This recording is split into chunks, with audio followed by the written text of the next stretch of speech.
یا ایھا الذین آمنوا ان تتقوا اللہ یجعل لکم فرقانا، اہل ایمان اب آئی اصل بات، اگر تم اللہ کا تقوی اختیار کرو تو تقوی کیا ہے؟ یہ احساس ہر دم دامن گیر رہے،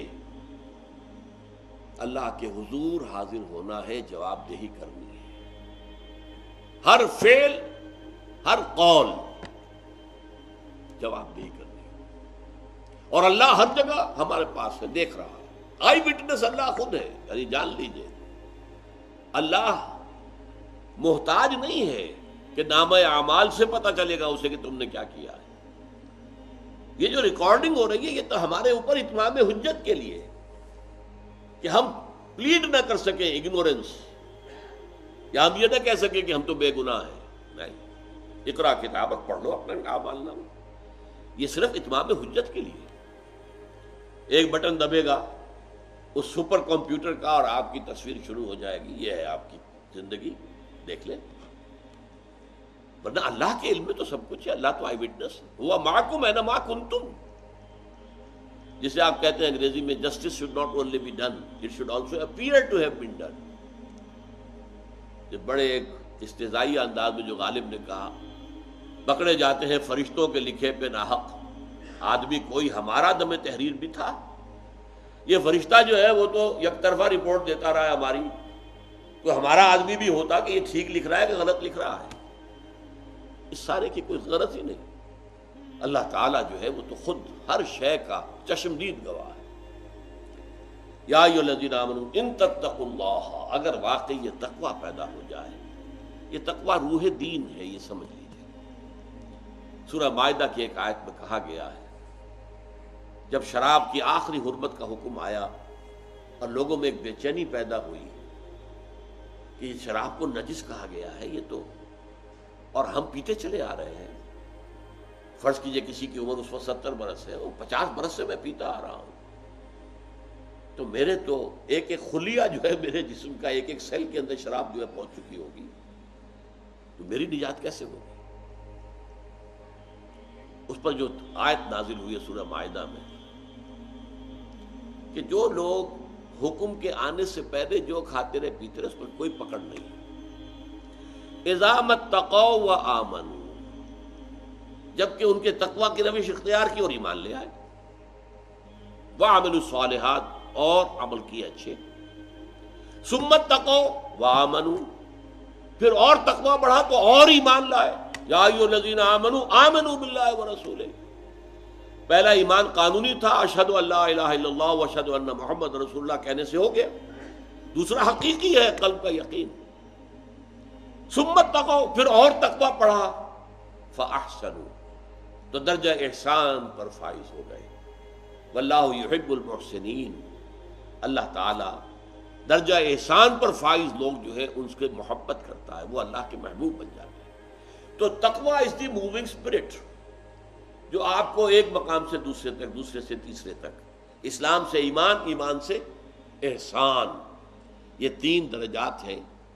حدیث جبرائیل میں جو سوال کیے حضرت جبرائیل نے انسانی شکل میں آ کر، جبکہ حضور صحابہ کرام کے مجمع میں بیٹھے ہوئے تھے، اور اس حدیث کو کہا جاتا ہے ام السنہ، جیسے سورہ فاتحہ جو ہے ام القرآن، قرآن کی جڑ، اساس، قرآن کی ماں، ایسے ہی یہ حدیث جبرائیل جو ہے اس کو ام السنہ، یہی ہے کہ پہلے حضرت جبرائیل نے پوچھا اخبرنی عن الاسلام، اسلام کیا ہے، پھر اخبرنی عن الایمان، ایمان بتائیے کیا ہے، پھر اخبرنی عن الاحسان، یہ 3 درجے، اور وہ سورہ مائدہ کی اس آیت کے اندر بھی ہے۔ پہلا ایمان قانونی ایمان، دوسرا ایمان یقین والا ایمان، قانونی ایمان اسلام ہے، دوسرا ایمان حقیقی ایمان ہے، تیسرا درجہ ایمان کا یقین ایسا ہو جائے کانک تراہ فإن لم تکن تراہ فإنہ یراک، وہ یقین اس درجے کو پہنچ جائے کہ تمہاری کیفیت یہ ہو جائے کہ گویا کہ تم اللہ کو دیکھ رہے ہو اپنی آنکھوں سے، ورنہ کم سے کم یہ احساس رہے ہر وقت اللہ مجھے دیکھ رہا ہے۔ جب یہ کیفیت ہوگی تو درجہ احسان پر فائز ہو جاؤ گے۔ تو یا ایھا الذین آمنوا ان تتقوا اللہ یجعل لکم فرقانا، اگر تم اللہ کا تقوی اختیار کرو گے، اللہ تمہارے اندر ایک صلاحیت پیدا کر دے گا، فرقان، فرق کر دینے والی بات، ہر مرحلے پر تمہارا اپنا دل تمہیں بتائے گا کہ صحیح راستہ کون سا ہے، غلط کون سا ہے۔ تمہارا دل بتائے گا کہ یہ غلط ہے، یہ صحیح ہے۔ بعض معاملات میں حضور سے جب لوگ سوال کرتے تھے آپ جواب دیتے تھے استفت قلبک، اپنے دل سے فتویٰ مانگ لو بھائی، تمہارا دل بتا دے گا کہ یہ صحیح ہے یا غلط ہے۔ لیکن یہ کس کا دل؟ جس کے اندر تقویٰ ہے، جس کے اندر صحیح ایمان، حقیقی ایمان ہے، اس کا دل خود فرقان بن جاتا ہے، کسوٹی بن جاتا ہے، یجعل لکم فرقانا۔ بلکہ ایک میں تو الفاظ یہ بھی آئے ہیں استفت قلبک ولا افتاک المفتی، چاہے مفتی تمہیں فتویٰ دے بھی دے کہ ہاں یہ جائز ہے، لیکن اگر تمہارا دل یہ کہہ رہا نہیں جائز نہیں ہے تو ہرگز مفتی کا فتویٰ نہ ماننا، اپنے دل کا فتویٰ ماننا۔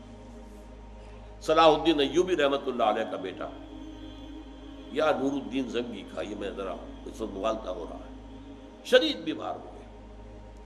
سب طبیبوں نے کہا کہ شراب پینی ہوگی انہیں، اسی سے کوئی شفا کی امید ہے۔ ان کے سامنے کہا گیا یہ تو حرام ہے۔ حنفی فتوی مفتی کا فتویٰ لا کے رکھ دیا گیا، جان بچانے کے لیے جائز ہے۔ کہ ہو سکتا ہے دوسرے جو ہیں ان کے نزدیک جائز نہ ہو۔ چاروں فقہیں جو تھیں، حنفی، مالکی، شافعی، حنبلی، سب کے مفتیوں کے فتوے لا کر رکھ دیے، دیکھیے سب کہہ رہے ہیں جائز۔ چاروں کو بلا لیا، مجھے یہ بتاؤ کہ کیا اللہ تعالیٰ مجھے شفا دینے پر قادر نہیں ہے بغیر شراب کے؟ نہیں جی نہیں، اللہ تو قادر ہے۔ اور کیا اللہ اگر شفا نہ چاہتا ہو تو کیا اس شراب سے شفا ہو جائے گی؟ کہ نہیں نہیں نہیں، یہ تو نہیں۔ تو اٹھاؤ اپنے فتوے اور دفع ہو جاؤ۔ اس اللہ کے بندے نے جان دے دی شراب، اور یہ بادشاہ کے بیٹے کا، شہزادے کا معاملہ ہے۔ تو یجعل لکم فرقانا، اللہ تمہارے دل میں وہ صلاحیت رکھ دے گا، وَيُكَفِّرْ عَنْكُمْ سَيِّئَاتِكُمْ، اور اگر کہیں کوئی غلطی ہو بھی گئی تو اللہ تعالیٰ معاف کر دے گا، تمہاری برائیوں کو تم سے دور کر دے گا، وَيَغْفِرْ لَكُمْ، اور تمہیں بخش دے گا، وَاللَّهُ ذُو الْفَضْلِ الْعَظِيمِ، اور اللہ تعالیٰ بہت بڑے فضل والا ہے۔